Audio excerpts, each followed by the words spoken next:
मुरारेः पुलकभूषणमाशयन्ति भृङ्गाङ्गनेव मुकुलाभरणं तमालम्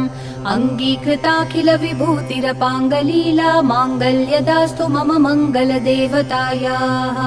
मुग्धा मुहुर्विदधति वदने मुरारेः प्रेमत्रपा प्रणिहितानि गतानि मालादृशोर्मधुकरीव महोत्पलेय सा मे श्रियं दिशतु सागरसम्भवायाः आमीलिताक्षमधिगम्य मुदा मुकुन्दम् आनन्दकन्दमनिमेषमनङ्गतन्त्रम् आकेकरस्थितकनीनिकपक्ष्मनेत्रम् भूत्यै भवेन्मम भुजङ्गशयाङ्गनायाः बाह्वन्तरे मधुजितश्रितकौस्तुभेय हारावलीव हरिनीलमयी विभाति कामप्रदा भगवतोऽपि कटाक्षमाला कल्याणमावहतु मे कमलालयायाः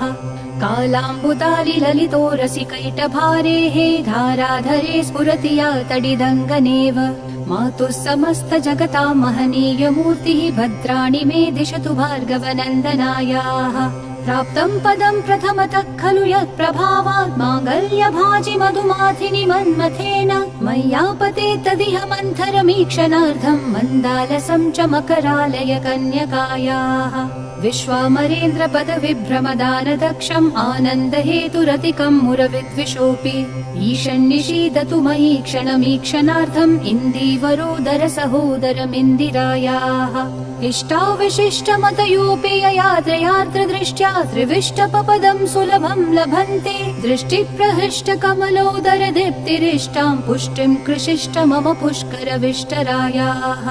दद्यादयानुपवनो द्रविणाम्बुधाराम् अस्मिन्न किञ्चन विहङ्गशिशौ विषण्णे दुष्कर्म धर्ममपनीय चिराय दूरम् नारायण प्रणयिनी नयनाम्बुवाहः गीर्देवतेति गरुडध्वज सुन्दरीति शाकम्भरीति शशिशेखर वल्लभेति सृष्टिस्थिति प्रलय कीलिषु संस्थितायै तस्यै नमस्त्रिभुवनैक गुरोस्तरुण्यै श्रुत्यै नमोऽस्तु शुभकर्म फलप्रसूत्यै रत्यै नमोऽस्तु रमणीय गुणार्णवायै शक्त्यै नमोऽस्तु शतपत्र निकेतनायै पुष्ट्यै नमोऽस्तु पुरुषोत्तम वल्लभायै नमोऽस्तु नालीकनिभाननायै नमोऽस्तु दुग्धोदधि जन्मभूम्यै नमोऽस्तु सोमामृत सोदरायै नमोऽस्तु नारायण वल्लभायै नमोऽस्तु हेमाम्बुज पीठिकायै नमोऽस्तु भूमण्डल नायिकायै नमोऽस्तु देवादिदयापरायै नमोऽस्तु शार्ङ्गायुध वल्लभायै